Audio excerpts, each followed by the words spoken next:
pamene president wa Ford olemekezeka Enoch Chakufa Chihana anayankhula kunena kuti president Chakwera ndi munthu olephera ndipo ndi 1000% yakuti achoke mboma.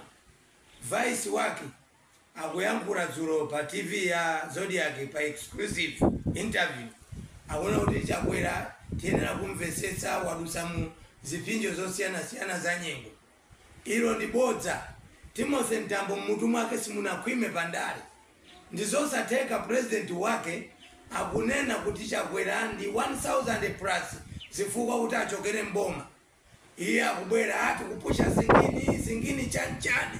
Mundu wandale vice president aziyankhula za zingini pamaso pa dziko. Kungosenza Timothy Ntambo adakali bebe mundale. Sisi kugwirizana ndi dziko mmene nyengo ikuyendera pano. Ine ndikuyankhula Rayton Mangochi ndipo ndikutsimikizira Amalawi Timothy Ntambo uja ndi mfana kwa ineyo. Ndi mfana pandale. Sanga yankhula mopwetekesa mtima Amalawi. Kwawo kuchitipapo kuli nsewu kuchoka 2020 mpaka leo 30 kilomita makontrakta 5 suku kwanza ndiwa Iromba Mbilima ukafika kuisongole huko. Iyeyo anakakhala opima munzeru anakapita kuisongole kuja kapena kuiromba ndi kumbilima kukanena kuti boma ili lalepera kupereka chitukuko mboma la kwatu.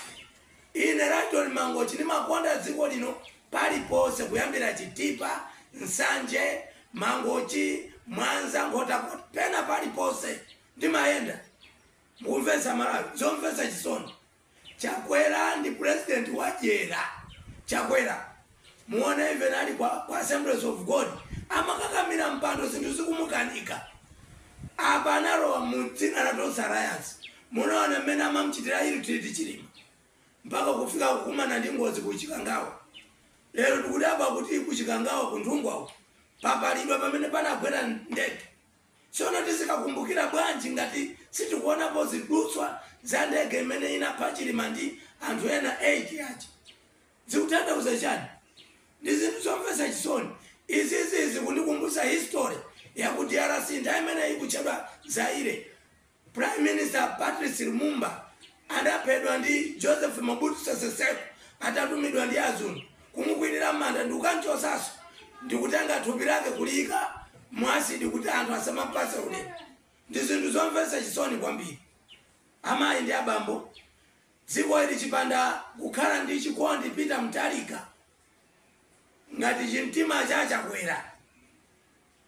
Dziko ili Peter Mutharika anakwaniritsa kulipangitsa nkhondo koma Peter Mutharika akuyenera ulemu chifukwa chitukuko amabalansa pena palipose.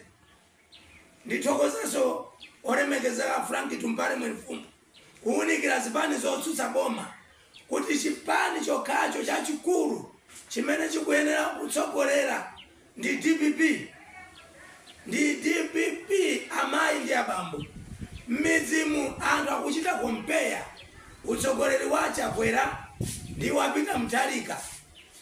Ndizomvetsa chisoni kunena kuti dziko la Malawi timaombera manja maguluku anthu adyera ngati president Chakwera kumakayamikira kuno kumpoto kuli chani chimene angarozi kholo la ng'ombe lili pa Nzuzu lija imene akuti Otoni Chilwayo mwombera ili kuti misewu ili mulilongwe ndi foundation ya DPP zonse zimene amayamikira Ntambo malomota angoyamika kuti Chakwera anandisankha unduna ndikufunanso atanditenga ndibwerere ku MCP. Enoch Chihana bwerani poyera muyankhule tikubwerezanso pano. Muli ndi vice president amene ali nzeru za chibebi pa ndale Timothy Ntambo sanakhwime nzeru pa kuyankhula pa interview pa nkhani ya dziko. Amalawi akulira pano sunga maneno kuti yayi timkhululukire Chakwera adusa nyengo zolakwika. Ndi angati adusa nyengo zolakwika? Maiko ena munali nkhondo muli zitukuko. Why kuno? Why? MCP imango muyuza munthu ndikumutampa. Taonani Arrested Muri anakhala chete osayankhula za ndale alandira chilango akuti abweze 3 billion. Inu nonse andale otsutsa boma ili. Andale otsutsa boma Samaritsani mulindi mawala of arrest. Samaritsani afranki tumpale mweni fumbo limbikisani zampirizano tione chisokoro chifukwa voti ndi referendum pomalizira Annabel Ntalimanja sindiwanera mavideo yako. Annabel Ntalimanja sindifuna kumva mawa iwe nzimayi woyipa andi jenda kumalayi kuno sinafikepo maudindo akulu kupasa azimayi mukuona zimene zikuchitika hapa. Justice Chifundo Kachara anaendesa dziko limwabwino kwambiri chisango chinaenda 2020 waya kukana kuona mutatu